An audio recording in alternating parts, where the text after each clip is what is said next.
भारत माता की, भारत माता की, भारत माता की।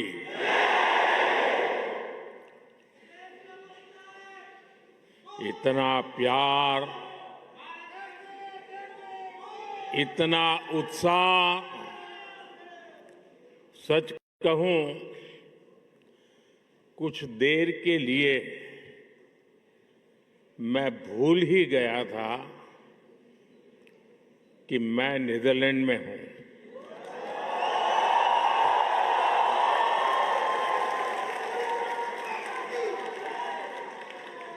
ऐसे लग रहा है जैसे भारत में ही कहीं कोई फेस्टिवल चल रहा है।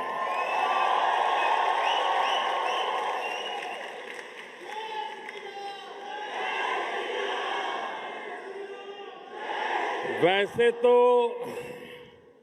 द हेग को दुनिया city of peace and justice के रूप में जानती है, लेकिन आज यहां जो माहौल है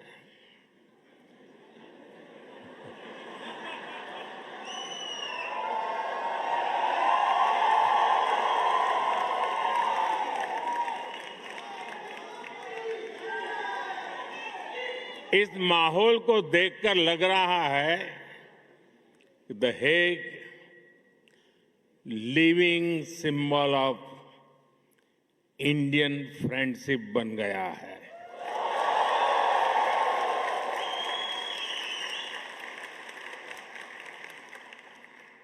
ये दिखाता है कि पासपोर्ट का रंग तो बदल सकता है,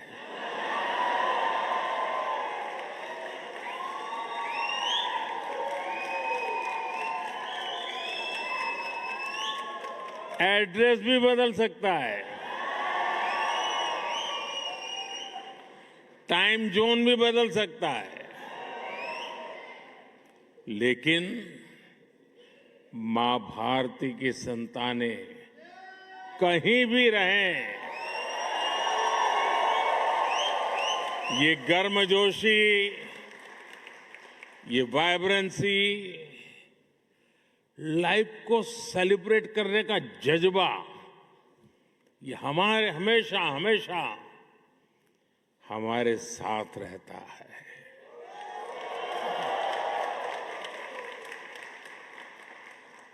मैं आप सभी का इस वार्म वेलकम के लिए बहुत बहुत आभार व्यक्त करता हूं। और जब मैं यहां प्रवेश कर रहा था तो पूरा महाराष्ट्र और छत्रपति शिवाजी महाराज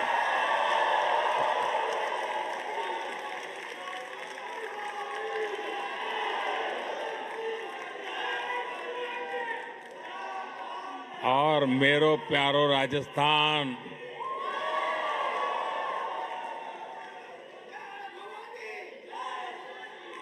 और ए फॉर असम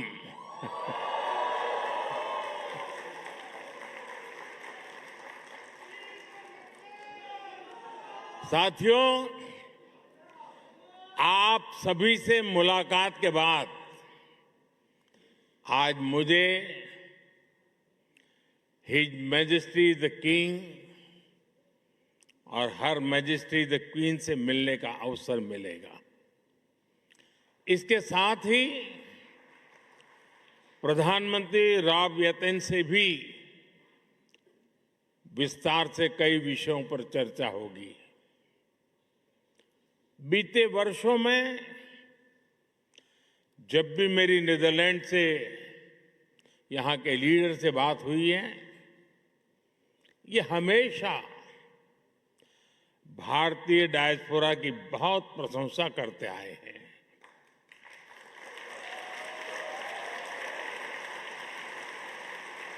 मतलब कि आप सबकी प्रशंसा करते हैं।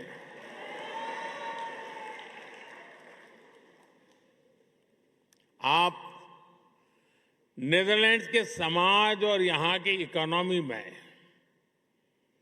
जो कंट्रीब्यूट कर रहे हैं उस पर हर भारतवासी को गर्व है। मैं आज इस अवसर पर नीदरलैंड की जनता का, यहां की सरकार का आभार व्यक्त करता हूं।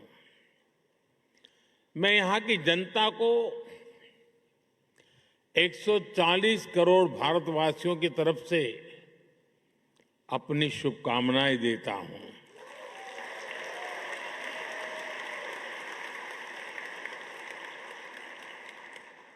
साथियों, मैं पहले भी नीदरलैंड आता रहा हूं। मेरे पुराने साथी महर्षि महेश योगी के सारे सदस्य यहां बैठे हैं।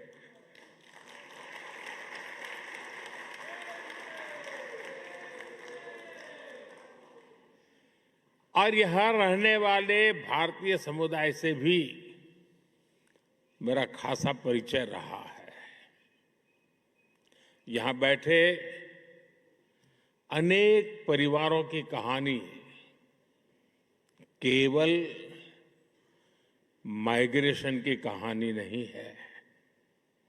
ये एक संस्कृति की, आस्था की,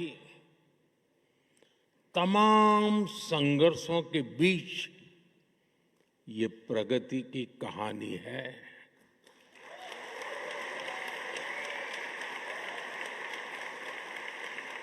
उस दौर में तब किसी ने सोचा भी नहीं था कि 2 महासागर पार करने के बाद भी भारतीयों की पहचान इतनी जीवंत रहेगी।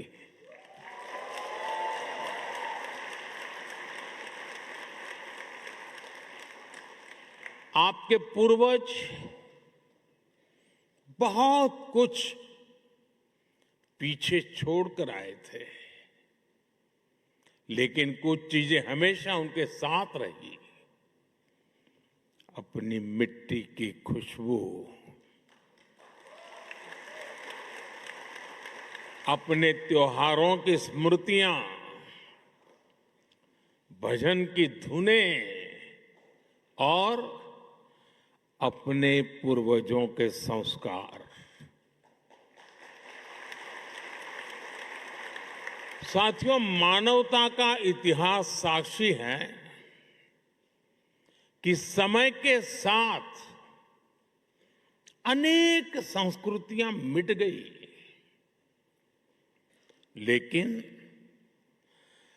भारत का डाइवर्स कल्चर आज भी अपने लोगों के दिलों में धड़कता है।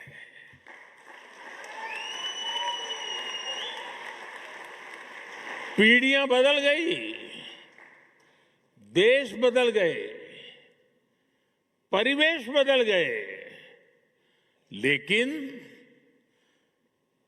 परिवार के संस्कार नहीं बदले,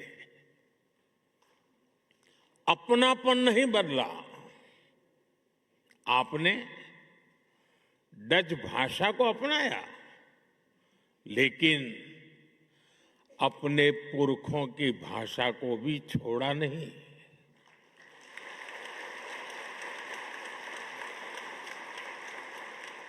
हमारे कम्युनिटी रेडियो स्टेशंस यहां बहुत पॉपुलर है और इन स्टेशंस के माध्यम से भारत का संगीत और संस्कृति भी डच फैमिलीज तक पहुंच रहे हैं। द गांधी सेंटर हो या फिर अलग अलग शहरों के स्कूल, आप अपनी संस्कृति को भावी पीढ़ियों तक पहुंचा रहे हैं और ये बहुत ही सराहनीय है। आप सब अभिनंदन के अधिकारी हैं। साथियों, आज 16 मई है और ये दिन एक और वजह से बहुत विशेष है।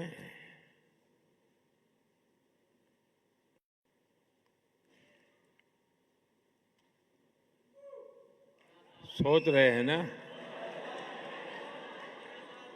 सोचिए, जरा और सोचिए। आज से 12 वर्ष पहले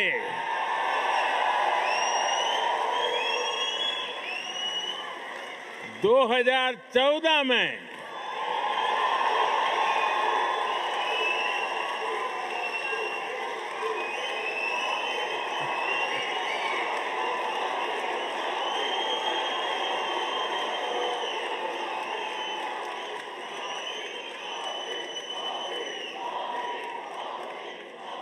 सोलह मई 2014 कुछ खास हुआ था। 2014 में आज के ही दिन लोकसभा चुनाव के नतीजे आए थे। दशकों बाद भारत में स्थिर और पूर्ण बहुमत वाली सरकार का बनना पक्का हुआ था।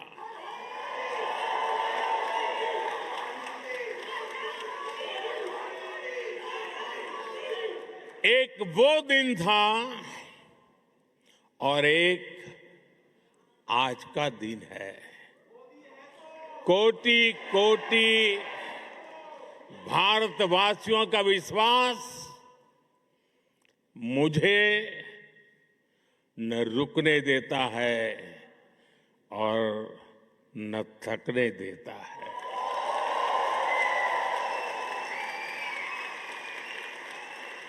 ये नॉन स्टॉप चले ही जा रहा है। साथियों, बहुत छोटी आयु से ही मैं देशभक्ति के रंग में रंग गया।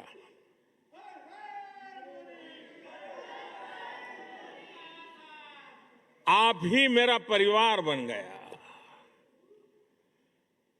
स्व से समष्टि की ओर चल पड़ा। अहम से वयम का रास्ता चुन लिया।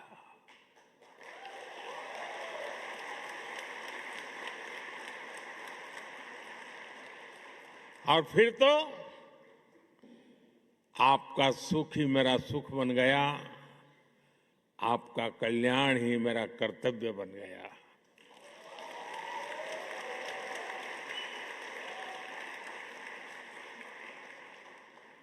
और समर्पित भाव से आप सबके आशीर्वाद से कुछ न कुछ करता रहा।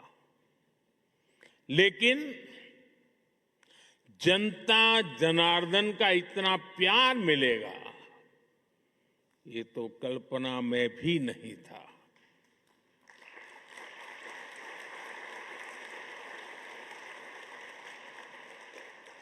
जब पीछे मुड़कर देखता हूं, 13 वर्ष मुख्यमंत्री के रूप में, 12 वर्ष प्रधानमंत्री का सेवाकाल,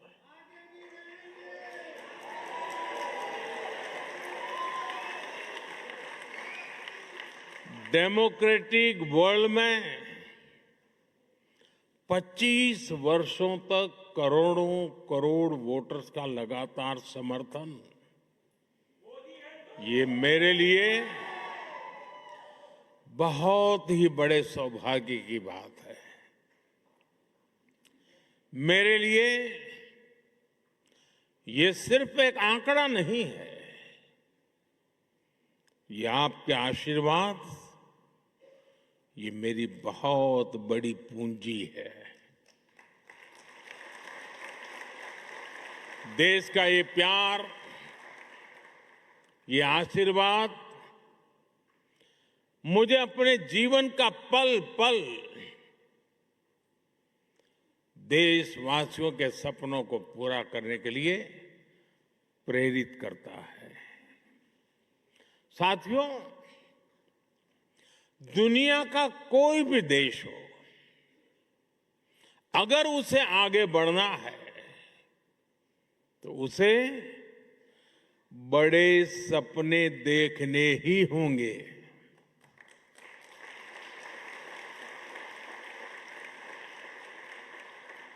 आज हमारा भारत भी बहुत बड़े सपने देख रहा है। आज देश कह रहा है, हमें सिर्फ ट्रांसफॉर्मेशन नहीं चाहिए, हमें बेस्ट चाहिए। क्या चाहिए?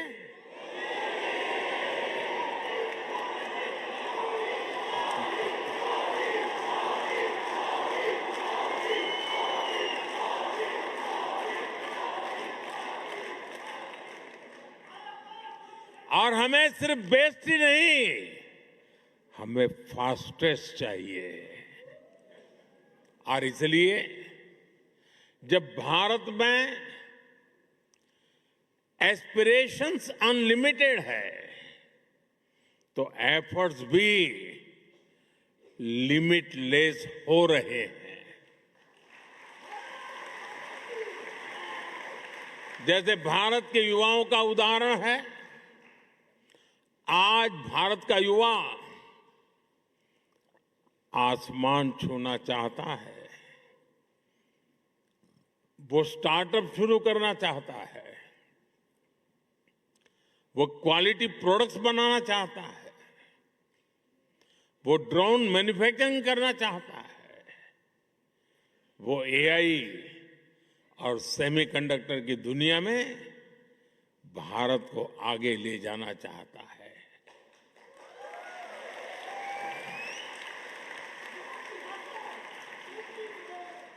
इसलिए ही भारत का स्टार्टअप इकोसिस्टम लगातार हो रहा है। अब हम दुनिया के तीसरे सबसे बड़े स्टार्टअप इकोसिस्टम वाले देश हैं।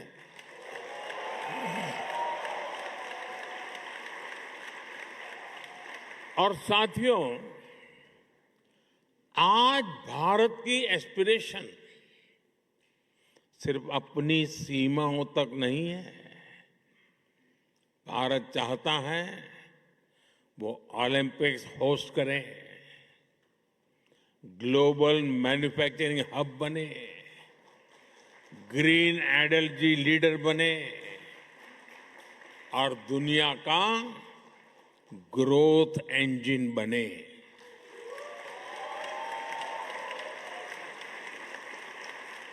बात वही है, एस्पिरेशंस अनलिमिटेड है और हमारे एफर्ट्स की स्केल भी उतनी ही बड़ी है। Record highway construction, record rail electrification, Vande Bharat जैसी सेमी हाई स्पीड ट्रेनें और दुनिया का इतना बड़ा रिन्यूएबल एक्सपांशन, बड़े से बड़ा लक्ष्य हो, आज का भारत कहता है हम ये लक्ष्य पाकर के ही रहेंगे।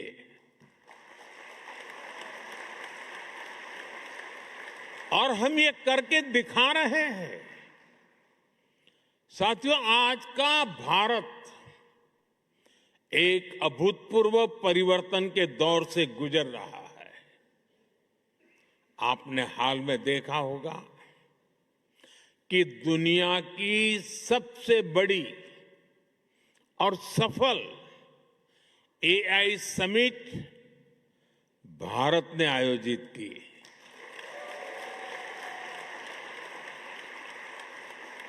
उससे पहले G20 की सफल समिट भी भारत ने आयोजित की थी।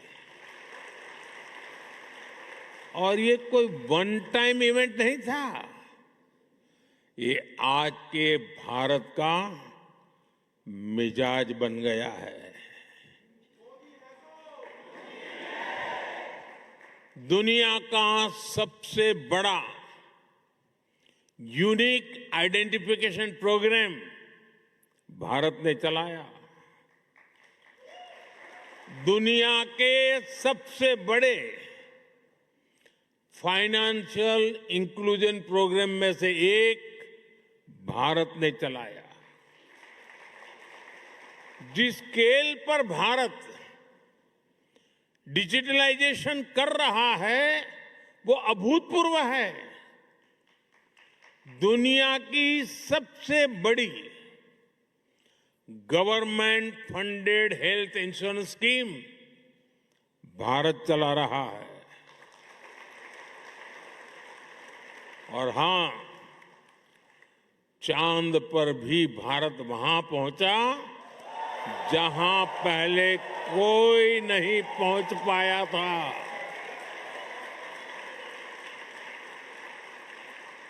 और न्यूक्लियर एनर्जी में दुनिया के सबसे एडवांस फास्ट ब्रीडर रिएक्टर भी आज सफलता के साथ भारत काम कर रहा है। साथियों, भारत की जो ये स्केल है, ये हम इंफ्रास्ट्रक्चर निर्माण में भी देख रहे हैं। आज भारत में जो सोलर पार्क बन रहे हैं वो विश्व के सबसे बड़े पार्क में से एक है। सबसे ऊंची और सबसे लंबी टनल्स हो, सबसे ऊंचे और लंबे ब्रिजेज हो, सबसे लंबे एक्सप्रेस वे हो, सबसे बड़े मेट्रो नेटवर्क हो, सबसे बड़े सिविल एविएशन नेटवर्क हो, सबसे बड़े इलेक्ट्रिफाइड रेल नेटवर्क हो, इनमें से अनेक आज भारत में बन रहे हैं।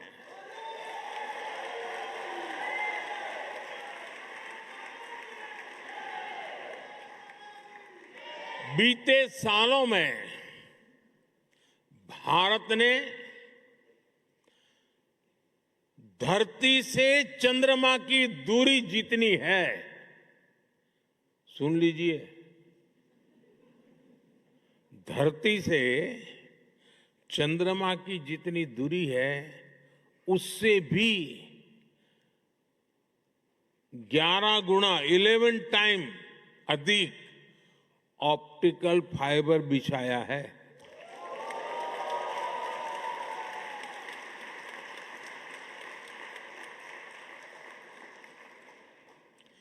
एक दशक पहले हम मोबाइल फोन इंपोर्ट करते थे। आज भारत दूसरा सबसे बड़ा मोबाइल मैन्युफैक्चरर है।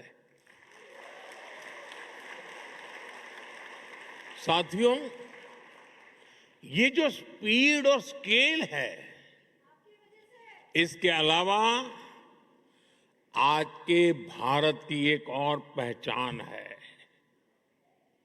आज का भारत इनोवेशन पावर्ड है।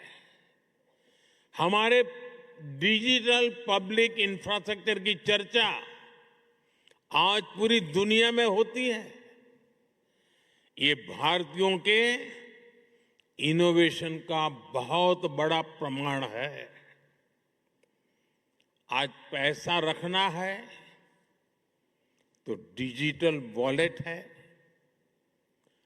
डॉक्यूमेंट रखने हैं तो डिजी लॉकर है, ट्रैवल करना है तो डिजी यात्रा है, हेल्थ केयर का लाभ लेना हो तो डिजिटल हेल्थ आईडी है।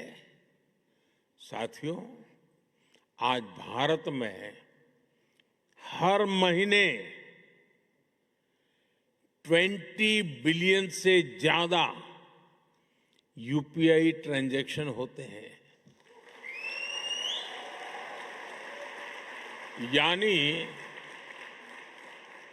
पूरी दुनिया में हो रहे डिजिटल ट्रांजैक्शन में आधे से ज्यादा केवल भारत में हो रहे हैं।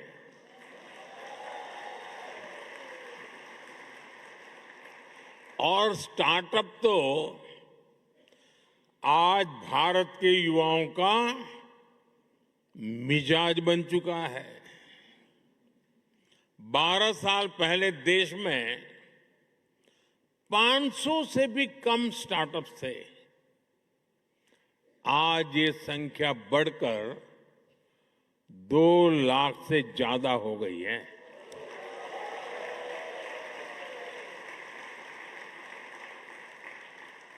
और स्टार्टअप की दुनिया में भी 2014 में भारत में सिर्फ 4 यूनिकॉर्न थे। आज भारत में करीब 125 एक्टिव यूनिकॉर्न है।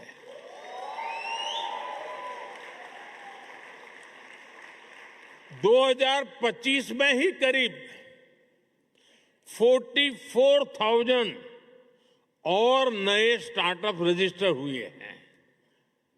आज एआई, डिफेंस और स्पेस सेक्टर में हमारे स्टार्टअप बहुत शानदार काम कर रहे हैं। समय के साथ रिसर्च और इनोवेशन का एक कल्चर और विराट होता जा रहा है। पिछले वर्ष ही भारत में 1.25 लाख से अधिक पेटेंट फाइल किए गए हैं। साथियों, भारत चिप मेकिंग में, सेमी कंडक्टर सेक्टर में भी बड़े कदम उठा रहा है। अभी भारत में 12 सेमीकंडक्टर प्लांट्स पर काम चल रहा है।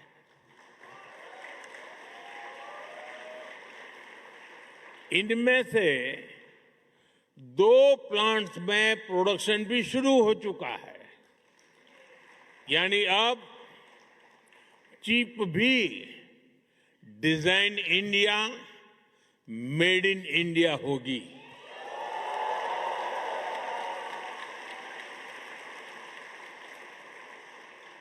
साथियों, भारत की ये एस्पिरेशन ड्रिवन जर्नी हमारी डेमोक्रेसी को भी सशक्त कर रही है। जब लोगों के सपने सच होते हैं तो लोकतंत्र पर उनका भरोसा भी मजबूत होता है। साथियों, मैं आपको हाल के विधानसभा चुनाव का उदाहरण देता हूं।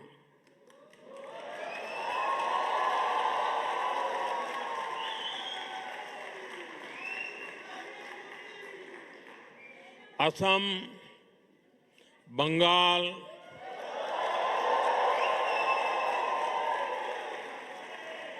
क्या झालमुड़ी यहां भी पहुंच गई?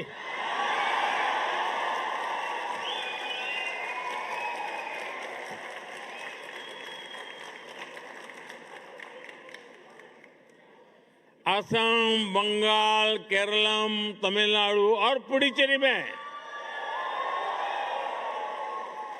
इस बार 80 से 90% तक वोटिंग हुई।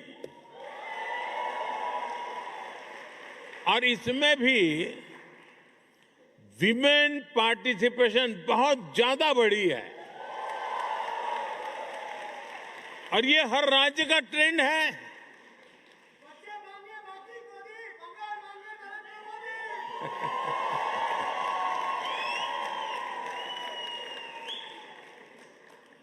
आज भारत में वोटर उत्साहित हैं, आप भी उत्साहित हैं।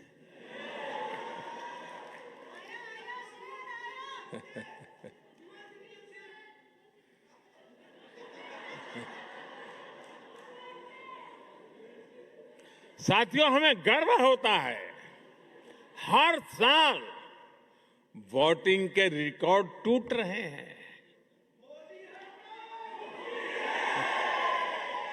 साथियों, भारत में 90 करोड़ से 90 करोड़ से अधिक वोटर रजिस्टर्ड हैं। दो 2024 के लोकसभा चुनाव में 64 करोड़ लोगों ने वोट डाला, यानी यूरोपियन यूनियन की टोटल पॉपुलेशन से भी ज्यादा भारतीयों ने वोटिंग की।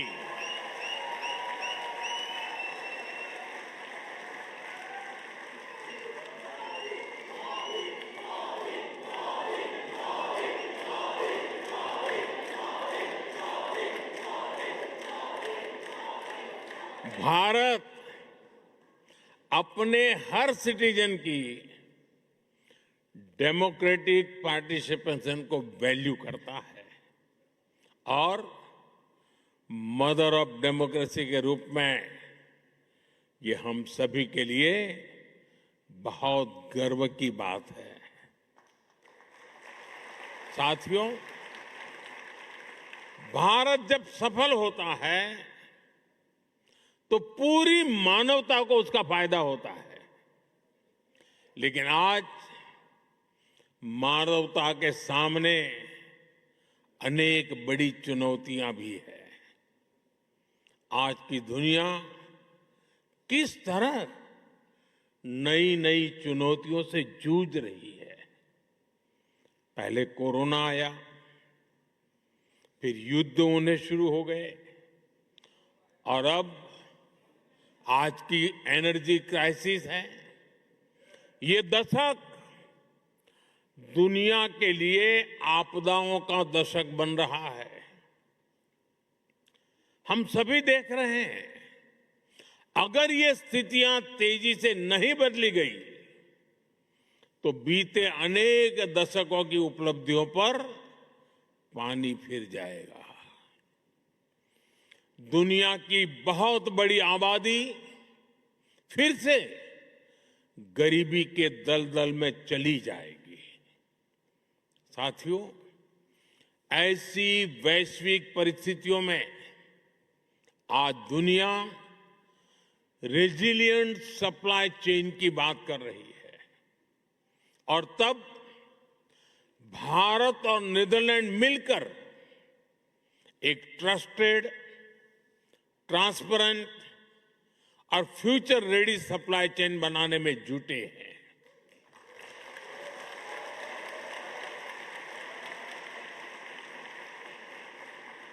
एनर्जी सिक्योरिटी से लेकर वाटर सिक्योरिटी तक नीदरलैंड्स और भारत मिलकर काम कर रहे हैं। ग्रीन हाइड्रोजन को लेकर हमारा कोऑपरेशन बहुत महत्वपूर्ण है और भारत और यूरोपियन यूनियन के बीच जो ऐतिहासिक ट्रेड एग्रीमेंट हुआ है, इससे भारत और नीदरलैंड की साझेदारी और मजबूत होगी और इसका लाभ आप सभी को भी होगा। भारतीय बिजनेस के लिए यूरोप में प्रवेश का नेचुरल गेटवे नीदरलैंड बनेगा।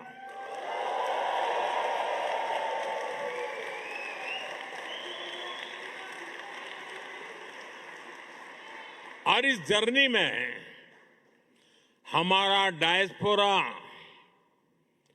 ट्रस्टेड ब्रिज बन सकता है।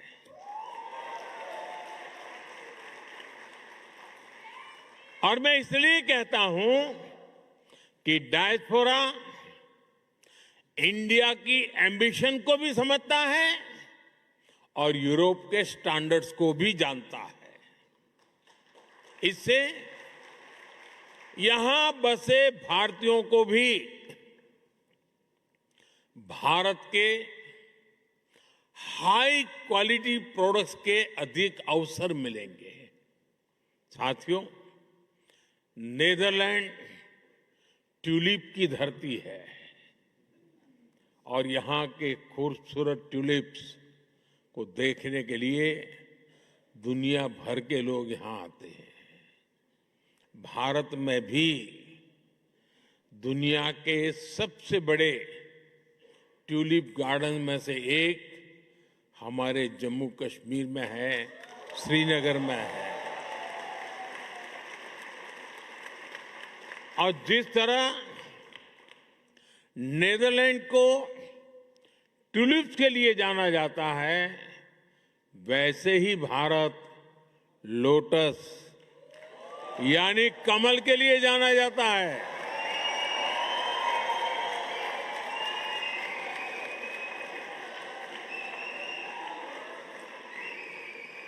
साथियों, ट्यूलिप और कमल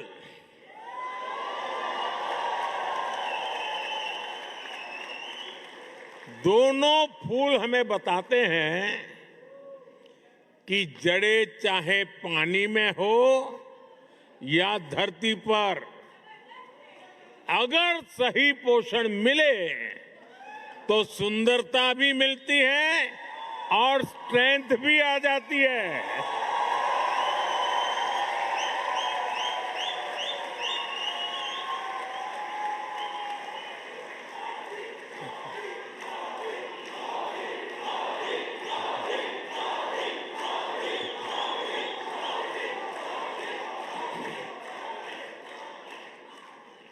यही भारत और नेदरलैंड के बीच पार्टनरशिप का भी आधार है। साथियों, हमारे बीच दोस्ती की एक और कड़ी है जिसकी उतनी चर्चा नहीं होती, और वो है स्पोर्ट्स। हम दोनों देश स्पोर्ट्स के क्षेत्र में बहुत कुछ मिलकर कर रहे हैं। अब जैसे क्रिकेट है, नेदरलैंड की क्रिकेट में भारतीय समुदाय का बहुत बड़ा योगदान है। अभी भारत में T20 वर्ल्ड कप हुआ, उसमें नेदरलैंड की टीम ने अच्छा प्रदर्शन किया। भारत वर्ल्ड कप चैंपियन है, लेकिन भारत की टीम को भी नेदरलैंड की टीम ने बहुत बड़ी टक्कर दी थी।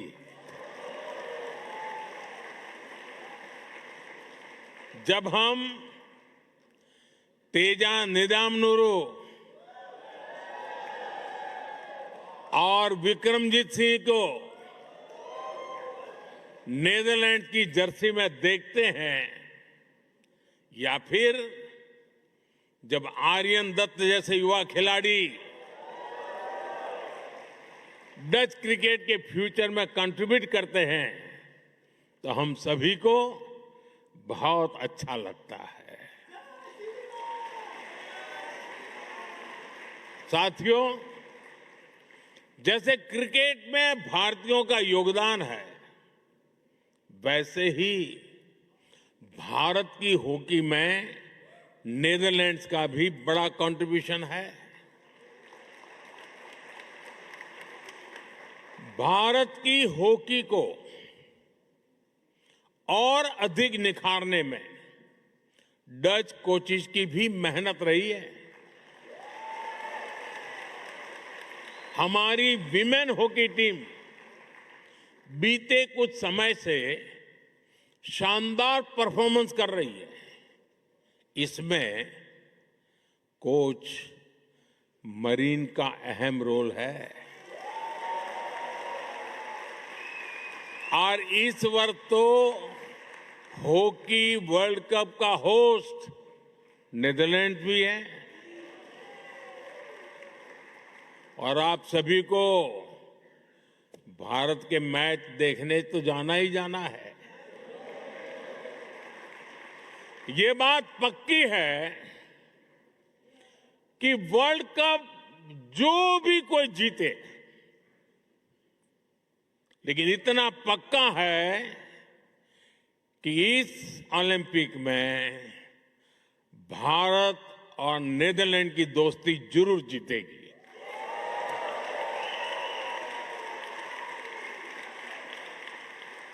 साथियों, भारत और नीदरलैंड के बीच के रिश्ते की असली ताकत आप सभी हैं।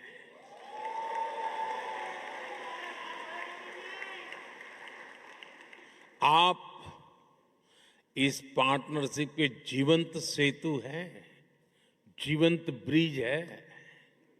इसलिए भारत सरकार ने सूरीनामी हिंदुस्तानी समाज के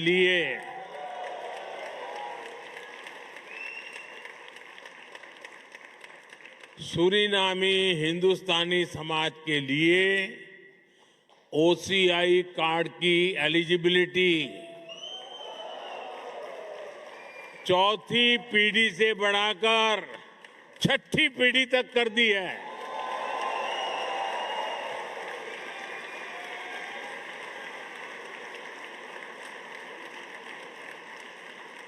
साथियों, 21वीं सदी का भारत अवसरों की भूमि है।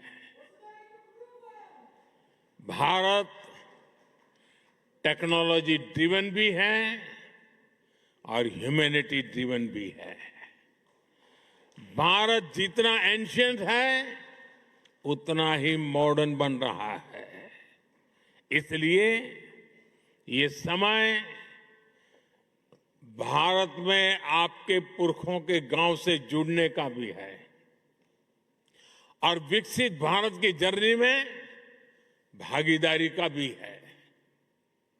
मैं नीदरलैंड्स में भारतीय समुदाय के सभी साथियों से कहूंगा, आप भारत में ज्यादा से ज्यादा सहयोग बढ़ाएं।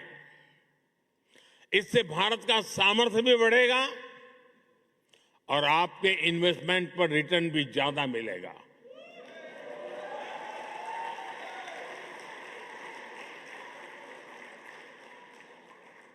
और ये मोदी की गारंटी है।